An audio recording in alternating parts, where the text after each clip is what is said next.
Tree ferns, Dicksonia Antarctica.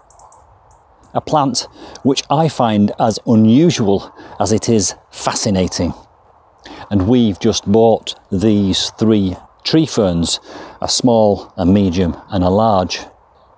But I am not new to tree ferns. This is not my first experience of this plant. In my previous house some 15 years ago, I had a collection of 6 wonderful specimens, and they had thrived for many years in a small enclosed courtyard. We'd planted them in tall planters so that the trunks were elevated and the canopies used to reach out over our heads. And during the day they provided shade, and of an evening we could sit under them for drinks and dinner and supper. And these fascinating plants always became a topic of conversation with guests. But then 14 years ago we moved here, and within 2 years every single one of them was dead. So I know from bitter experience what can go right with tree ferns, but also, tragically, what can go badly wrong if you don't follow some simple golden rules. So before buying these 3 not inexpensive additions to my plant collection, I did my research, because I want to give these 3 plants the best chance of thriving for years to come. So in this vlog, I'm going to share with you all my research into Dicksonia Antarctica. Now they say there is nothing new under the sun, so what I'm about to share with you is likely not to be all new information. And indeed, I must give credit to 4 vloggers whose videos I found particularly informative. So I've put links to those 4 videos in the description box below this video. If you're going to get one of these, or if you've already got one of these, I would suggest that you watch those 4 videos alongside mine. In this vlog, I'm going to cover purchasing, planting, positioning, feeding, watering, and winter care. And there's a lot of information in this vlog, so what I'm going to try and do is use those YouTube chapter markers so that you can skip to the part that you're interested in. And again, they will be in the description below this video.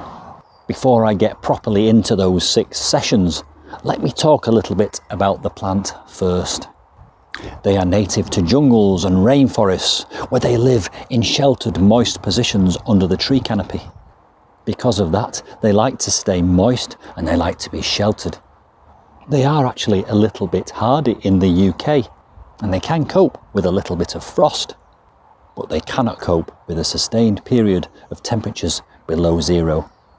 The plant itself consists of a strong root system in the soil which it uses as an anchor. A trunk which consists progressively of roots towards the base, dead and decaying fronds halfway up, and a living plant at the very top, where there is the crown, and that contains the rhizome, out of which spring these beautiful green fronds which look prehistoric. And indeed they are prehistoric, because these plants were around at the time of the dinosaurs. Imagine that. They've been on Earth for 150 million years. Aren't they truly unusual, fascinating and spectacular, all at the same time? So let's get into the main body of the vlog, and I'll just remind you what I'm going to cover. Purchasing, planting, positioning, feeding, watering and winter care. So here is what I learned about purchasing. What you need to remember is that these have been imported from the other side of the world, and they've come here in large containers, and essentially they've been sliced off at the base using a chainsaw, at which point they go into shock and self-preservation mode. And when they reach the UK, some of them in fact may already be dead, others will be fighting for survival. So go and buy one early in the season when they've just arrived in February or March. Go to a reputable dealer who clearly knows their stuff. Try and buy a trunk which has signs of life. Look for green fronds unfurling from the crown. If you can't see any green fronds, very gently put your fingers inside and feel for signs of life. But don't stab at it and damage it, because it's very delicate in there. Also, look for signs that it's been watered well, not just the crown, but the whole trunk, because the whole plant likes to stay moist. And one sign that it's been well watered is it's not too light. If it's heavy, you know it's sodden with water. In terms of price, you're probably looking about £40 to £50 a foot. And remember, they are very slow growing. So get the biggest one you can afford, because you might not have time to wait for it to grow. And if you don't want to spend the money on a very tall one, think about your planting and your positioning. Put it somewhere where you can see it, and possibly put it in tall planters so you get the benefit of the trunk at eye level. Ask the staff at the garden centre for tips and advice. Get a feel for how much they know, because that might indicate how much they will have cared for their stock. Bring it home very carefully. They are easily damaged, especially the delicate bits in the crown. And then when you get it home, give it a good soaking, the whole trunk and the crown. But water that crown gently, because as I've already said, it's easily damaged in there. So that's purchasing covered. Now let's move on to positioning. Remember that these plants live in the jungle, where it's moist and misty, in the shade of the canopy. So its natural environment is in the shade. Having said that, I know that these will survive in partial shade or even full sun. The important thing is to make sure it stays moist at all times. So in terms of positioning, try and put it in the shade or partial shade if you can, but if you can't, make sure that the roots, the trunk and the crown remain moist. But a little note of caution here. Try to avoid watering these beautiful green fronds, especially the delicate ones in the crown, in direct sunlight, because those little beads of water might create lenses which magnify the rays of the sun and cause the leaves to burn. So what I do is I water it in the morning before the sun's up, and in the evening when the sun has gone down. Also, in terms of positioning, you've bought this plant, you want to see it, put it somewhere where you can see it. And if you want to get more benefit from the trunk, why not plant it in planters like I've done? It's a bit of a cheat, but it raises it up off the ground where you can see it better from a seated position. And the reason we decided to splash out and buy 3 of different sizes is so that we can get a different view of each plant, from the top, the middle to the trunk. So now let's move on to planting. Many people plant these in their gardens, and they will survive quite happily in the UK in the ground. And contrary to what a lot of people do say about these, they do actually make roots into the ground from the base, which they will use as an anchor. And it's important that they are anchored, especially these tall ones with a bit of a lean on them, because the centre of gravity is tilted to one side and you don't want it to be constantly falling over. So consider supporting it or staking it until it's got a foothold.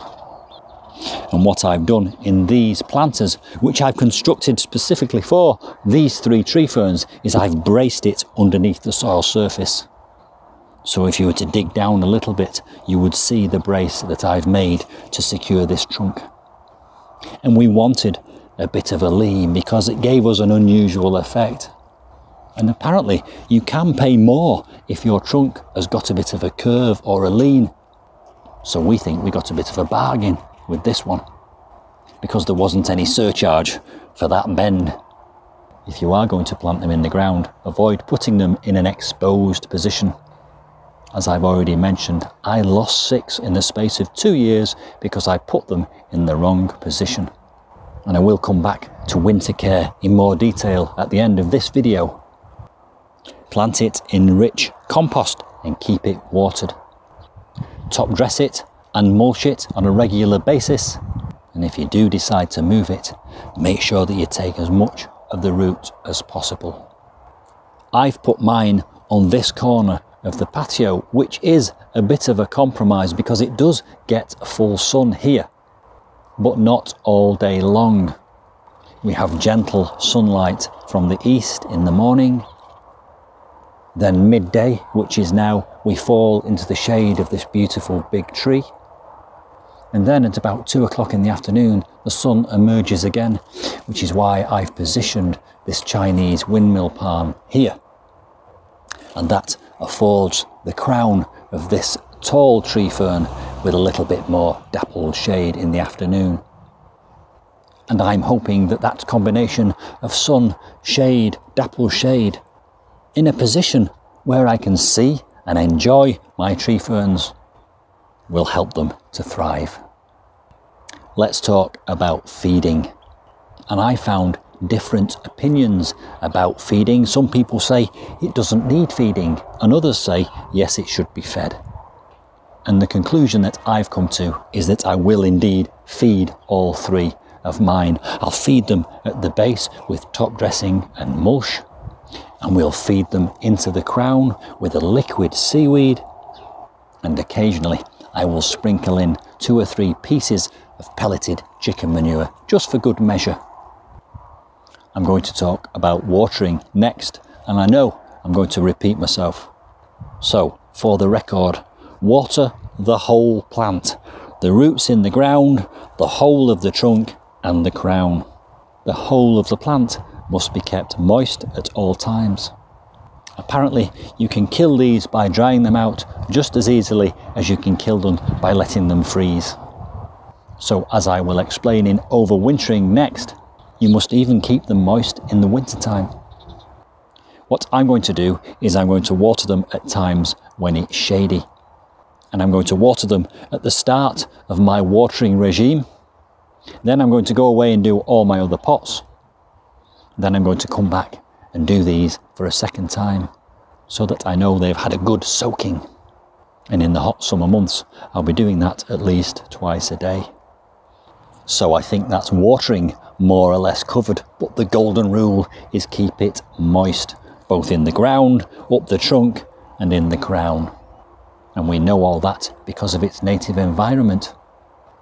Whilst we're talking about this plant's native environment, remember, in the wild, nobody goes round removing the dead fronds. In nature, they would naturally reach the end of their life and fall down and envelop the trunk of the plant and provide some protection. At the same time, providing a little microclimate. So the general advice is leave the fronds as long as you possibly can. Only when they are very clearly and visibly past their useful life, cut them off. And in doing so, you will provide protection for the trunk and help the crown to stay nice and open. So, we've now covered purchasing, positioning, planting, feeding and watering. Let's move on to winter care, which is the area of biggest concern for me. Winter care also seems to be the big area of concern for many people who have tree ferns. And I'm not surprised because they're not cheap plants and we want them to survive the winter. So let me share with you what I've learned. Well, firstly, it's reasonably hardy and it can cope with a small amount of frost. But it cannot cope with a sustained period of freezing conditions. And if you keep yours in a position where it can freeze, you need to do something about it to protect it. The RHS advocate putting oak leaves in the top because they will provide insulation. They don't rot down quickly and decay, which will help avoid fungus and disease. And they're light enough in the springtime for the fresh, new fronds to push them out of the way. Other people talk about putting straw in there to insulate it. And some people wrap them in a fleece or a muslin sack. But the bottom line is, you mustn't let the crown either freeze or dry out during the winter. and I know what I'm going to do. Because mine are in planters, I'm going to move them to a sheltered position for the winter season, because I'm not getting caught out again. So in summary, don't let the crown freeze, don't let it dry out, don't let it have sustained periods of freezing temperatures. Protect it if you feel you need to. I'm going to move mine to a more sheltered position. And then in the springtime, when you see signs of life, start to feed it gently with a liquid seaweed. And enjoy it, and don't worry about it too much, because apparently they are quite difficult to kill. So there we are, all my research about tree ferns, Dicksonia Antarctica, put together in one vlog for you. Please do like my video if you've enjoyed it, and subscribe to my channel. Also, please do comment below the video, ask questions, get involved. I love it when people engage with me. Enjoy your tree ferns, and I'll see you soon.